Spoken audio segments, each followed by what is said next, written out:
In the words of historian Louis Hartz, the United States was born free. Its liberation from British rule began where I'm standing, on the village green in Lexington, Massachusetts. It was here on a spring morning in 1775 that American colonists first fought the British. Paul Revere had ridden through the night to warn local militia that the British were marching their way. The militiamen were farmers, merchants, and craftsmen. They numbered less than 100. The British force was 10 times larger, and they were regular soldiers, part of the world's finest army. It was no contest. The firing stopped within moments. 8 Americans lay dead. The only British casualty was a lightly wounded soldier. But the battle came to be known as the shot heard round the world. Democracy had found its champion, a people who were willing to fight to free themselves of a king. From here, the British force marched on Concord, 7 miles to the west. There they faced off against a larger group of local militia. This time, men on both sides fell. As the British marched the 20 miles back to Boston, they were fired upon by Americans positioned in the woods. More than 1,000 Americans, one of them 80 years of age, had grabbed their muskets and joined the fight. The British were trained to fight in the open field, not against men protected by rocks and trees. Soon the British were in full retreat. When they finally reached Boston, they had lost nearly 100 men, double that of the Americans. On that April day, more than 2 centuries ago, Americans fought for a different form of government, one where the people would govern themselves. That vision was idealized a year later in the words of the Declaration of Independence. We hold these truths to be self-evident, that all men are created equal, that they are endowed by their Creator with certain unalienable rights, that among these are life, liberty, and the pursuit of happiness.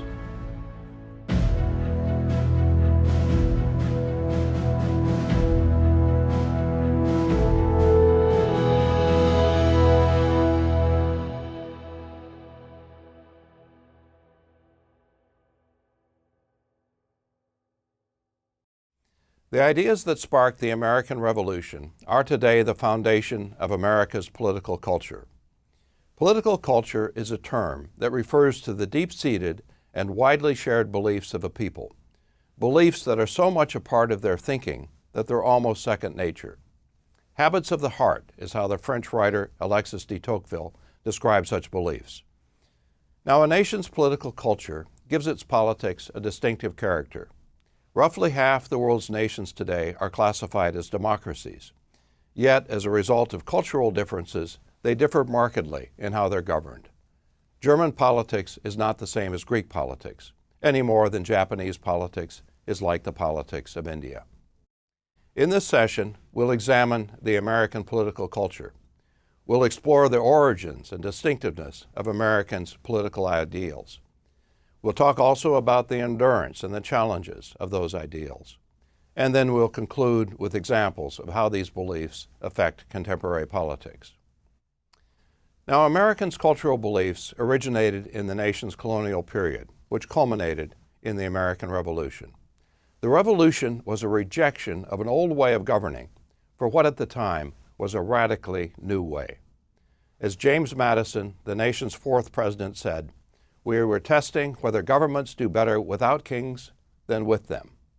But the revolution was more than a question of whether ordinary people were capable of governing themselves. It reflected a far-ranging change in how people thought.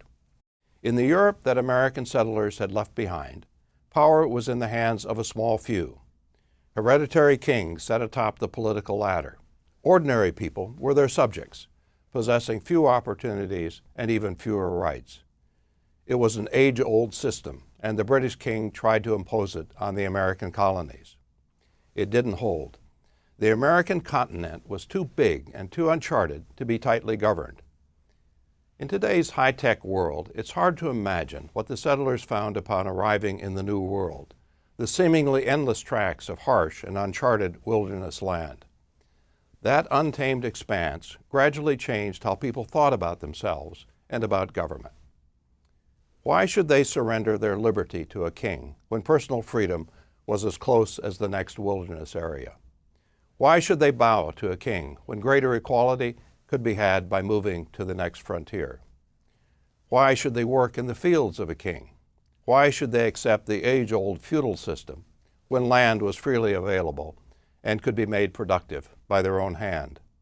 And why should they be governed by laws created by a king an ocean away when they knew their governing needs far better than any distant ruler? It was the gradual dawning of these radical beliefs that constituted the real American Revolution. As the nation's second president, John Adams, said, "The American Revolution started first in the minds and hearts of the people."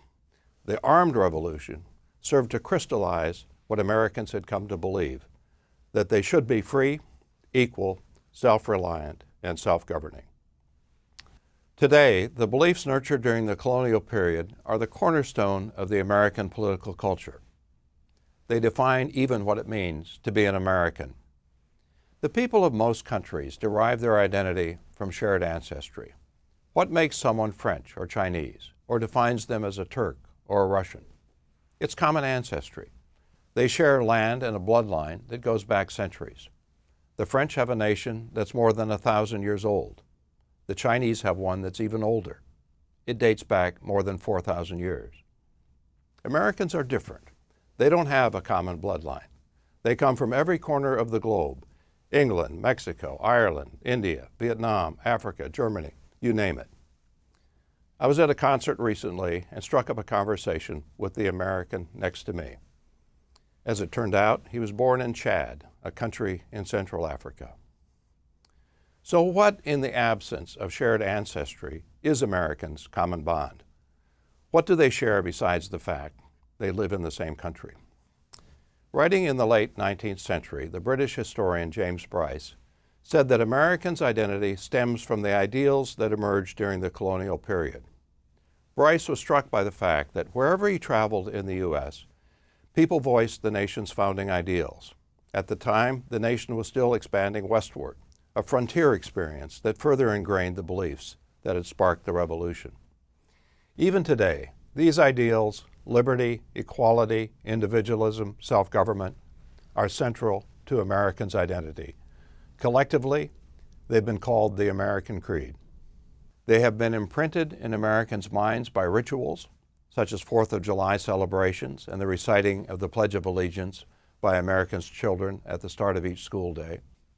They have also been sustained over time by the words of America's leaders. Abraham Lincoln's call for a government of the people, by the people, and for the people. Franklin Roosevelt's proclamation that we are a nation of many nationalities, bound together by the unity of freedom and equality. Joe Biden's claim in his inaugural address that unity is the path forward. But Americans' ongoing embrace of the nation's founding ideals is more than a matter of rituals and rhetoric. Americans have found that their nation's founding ideals are worth keeping. To be free of repressive government, to be the equal of others, to be economically independent, to have a say in your own governing. Those are abiding principles. Now, high ideals don't come with a guarantee that people will live up to them. The clearest proof of that in the American case is slavery. For 250 years, black Americans could be bought and sold, subject to the dictates of their masters. And even when freed by the Civil War, black Americans continued to suffer second-class status, denied access in the South to whites-only schools, hospitals, restaurants, and hotels. Unequal treatment was also the fate of Native Americans and of women. Asians, too. For a long period, America made it clear that Asians were not wanted here. Chinese and Japanese laborers had been brought here to do the work of laying the tracks for the Western railroads. Once the work was done, they were pressured to leave. Many did. Later, they were barred from entry. Through the Immigration Act of 1924, Congress imposed a complete ban on Asian immigration. Not just Chinese and Japanese, but Koreans, Indians, and other Asians as well. Racism was behind these policies, but America's leaders found it more convenient to say that the Asian way of life didn't conform to the American way. In justifying the 1924 ban, President Calvin Coolidge said that those who do not want to be partakers of the American spirit ought not to settle in America. Echoes of Coolidge's words have been heard in recent years in response to the threat posed by terrorist groups like Al-Qaeda and ISIS. During the 2016 presidential campaign, after a mass killing in San Bernardino, California, Republican candidate Donald Trump was quoted as saying that there should be a total and complete shutdown of Muslims entering the United States. Such examples might suggest that America's cultural ideals are devoid of meaning, high-sounding words but little else. And that's sometimes been true. Cultural values are not commandments. They are principles that people can live up to or ignore. Americans' cultural beliefs are particularly challenging. They are rooted in high ideals. Liberty, for instance, is not license. It's not freedom to do whatever you please. It's rooted in free choice, but it entails responsibility. Freedom up to the point where it infringes on the freedom of others. Americans' cultural beliefs also conflict. Self-government, for example, implies the right of the majority to rule, whereas liberty implies that individuals have rights beyond the reach of the majority. When majority rule and minority rights come into conflict, each side can say that it has Americans' ideals on its side and no resort to logic and persuade either side that the other has the larger claim. Yet, despite their conflicting implications and unfilled promise, Americans' ideals have left their mark on the nation's politics. It's impossible to understand the course of American history without taking its cultural ideals into account. It's true, for example, that racial, gender, ethnic, and other forms of discrimination constitute the darkest chapter in the nation's history.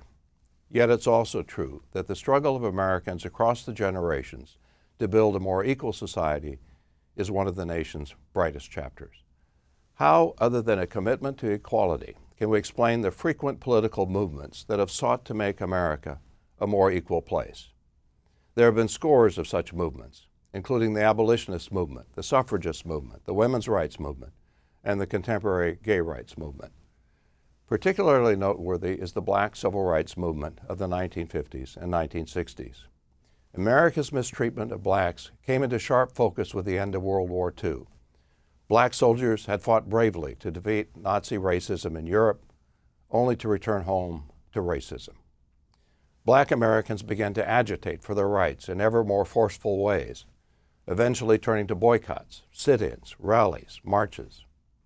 A major breakthrough came in 1954 when the U.S. Supreme Court invalidated state laws in place throughout the South that required black children to attend public schools separate from those of white children. In its ruling, the court said, "Separate educational facilities are inherently unequal." As the civil rights movement grew, led by inspirational leaders like Martin Luther King and Ralph Abernathy, it attracted ever broader white support. By the early 1960s, polls indicated that 3/4 of non-Southern whites favored an end to racial discrimination in restaurants, hotels, and other public accommodations. In 1964, Congress passed the Civil Rights Act, which did precisely that. As he prepared to sign the legislation, President Lyndon Johnson said, "We believe that all men are created equal, yet many are denied equal treatment. We believe that all men are entitled to the blessings of liberty, yet millions are being deprived of those blessings, not because of their own failures, but because of the color of their skin. But it cannot continue. The principles of our freedom forbid it, and the law I will sign tonight forbids it." The civil rights movement would not have succeeded without the courage and determination of the black community. But the movement also had behind it the moral force of Americans' professed belief in equality. It was that force that Martin Luther King summoned when he challenged America to rise up and live out the true meaning of its creed, that all men are created equal. Now, as I noted earlier, a nation's political culture gives its politics a distinctive form. Cultural beliefs clearly do not determine precisely what a people will do. But in the long run, they affect what a people will regard as appropriate and desirable, and thus what they will try to achieve. Cultural beliefs serve as unstated rules of behavior. They act as boundaries on what people will find acceptable and what they will strive for. Take, for example, Americans' belief in individualism.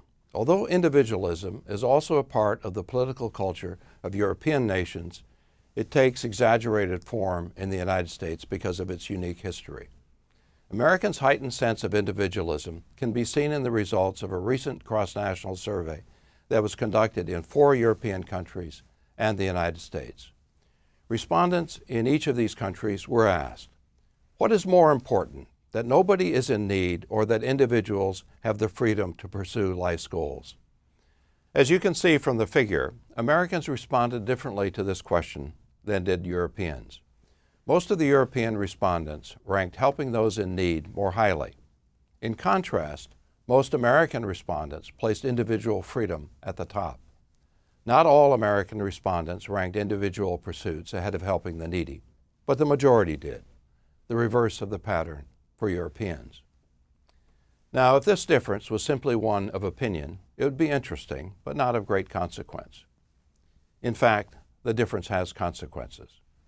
Consistent with its greater cultural emphasis on individualism, the United States, though it has a higher poverty rate than do European countries, spends less on programs for the poor, about 25% less. The rules of welfare eligibility also differ. In most European countries, for example, citizens are entitled to government-provided health insurance. They don't have to prove that they're poor to be eligible for it. In the United States, proof is required. Individuals must show that they cannot buy it on their own, that they lack the financial means before they are eligible for government help in obtaining health insurance. Americans are not necessarily less sympathetic with the poor. Compared with Europeans, they are twice as likely to give to charities. But Americans are less inclined to enact welfare policies that could weaken self-reliance. From America's individualistic perspective, people are obligated to work hard and take care of themselves, unless they have a verified need for government help. Public education provides another example of how America's cultural values affect its policy choices. The United States has easily the world's largest higher education system, more than 4,000 colleges and universities. Most of them are public institutions, created by government and supported in substantial part by government funding. The United States also spends more per pupil for primary and secondary public education than does nearly every other country. The European average per student is slightly more than $9,000 annually. The United States spends about $12,000 per student. Now, why is that? Why does the United States invest so heavily in public education? Its political culture is among the reasons. If individualism is to be upheld, you have to give people the means, a proper education, to succeed. And if equality is to be upheld, educational opportunities have to be plentiful, available to the many rather than to the few. Equality of opportunity, giving every child a chance to succeed, is the guiding principle of America's system of public education. When that system began to take root 2 centuries ago, it was called the Great Equalizer. It sought to give children of widely different backgrounds a somewhat equal start in life so that each could succeed or fail on their own merits. Writing in the late 19th century, the socialist Leon Sampson noted the stark difference between the philosophy of public education in the United States and Europe. Said Sampson, the European ruling class were open in their contempt for working people, but in the United States, equality and liberty were extolled in the public schools. Sampson concluded that American schools embodied a unique conception of equality.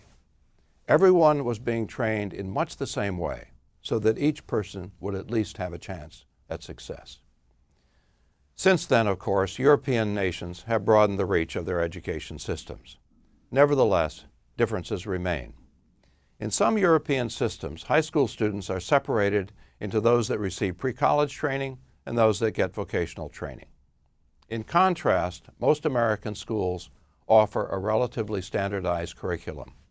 Each student takes more or less the same set of courses: math, science, language, and the like. Some American educators have questioned the wisdom of this approach. Given the differences in students' interests and aptitude, they think vocational training should be a larger part of the U.S. educational system. But a standardized education is consistent with America's core values. It's squarely in line with the principle of equal opportunity. I could give you other examples, everything from home ownership to gun laws, that illustrate the impact of America's political culture on its policies, but the point would be the same.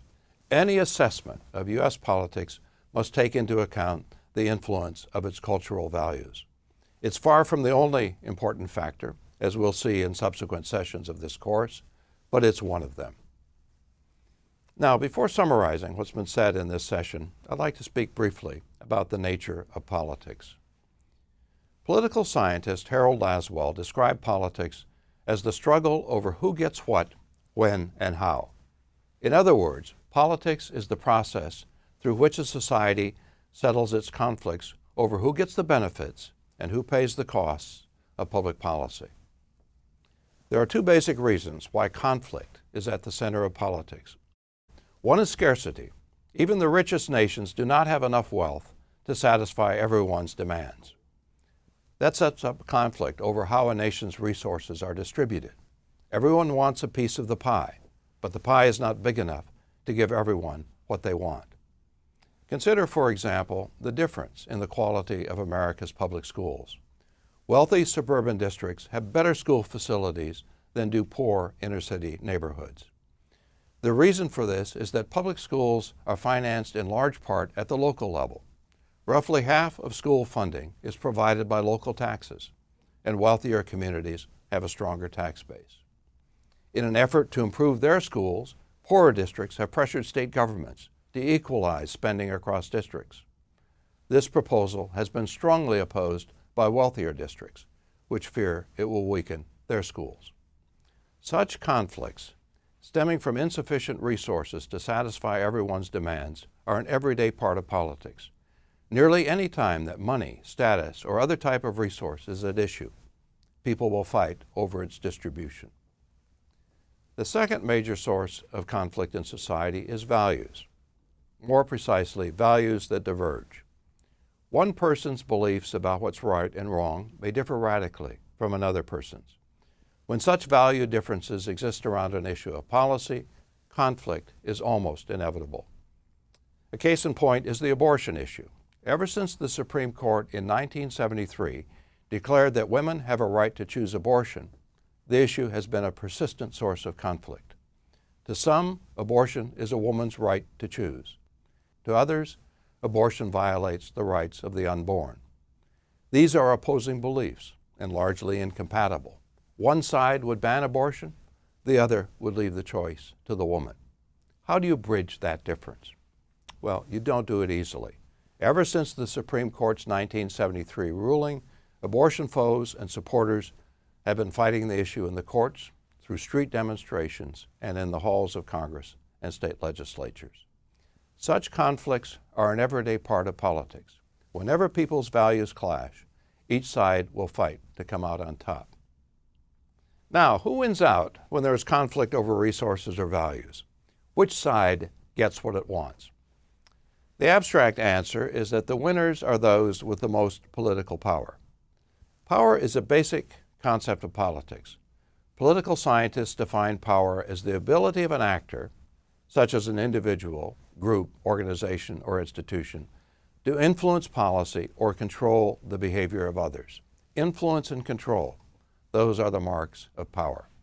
Actors with enough power can impose or cut taxes, prohibit or permit abortion, increase or reduce welfare benefits, you name it. Given what power can do, it's not surprising that much of what happens in politics centers on power, trying to get it, as in the case of campaigning for election to office, and trying to use it, as in the case of lobbying to influence legislation. In subsequent sessions, we'll examine the distribution of power in the American political system. Who has power in America and who doesn't? That's one of the most important questions to ask and answer about any political system. Okay, let's wrap up what we've said in this session. We noted that Americans' core beliefs, their political culture, originated in the conditions of the New World, particularly its vast tracts of wilderness land. It opened the minds of colonial Americans to a new way of governing, one rooted in beliefs about personal liberty, individualism, equality, and self-government. We also noted that these ideals have been passed along to each succeeding generation of Americans, ensuring their continuing influence on the nation's politics. Americans have argued over the meaning of these ideals, but not whether they're worth keeping. We pointed out some of the challenges that Americans face in living up to their ideals, challenges that stem in part from the demanding and sometimes conflicting nature of these ideals. We then looked at how these beliefs affect public policy, pointing out that they set boundaries on what people will regard as desirable, and thus what they will try to achieve politically. Finally, we noted that politics is the process by which society settles its conflicts over scarce resources and opposing values.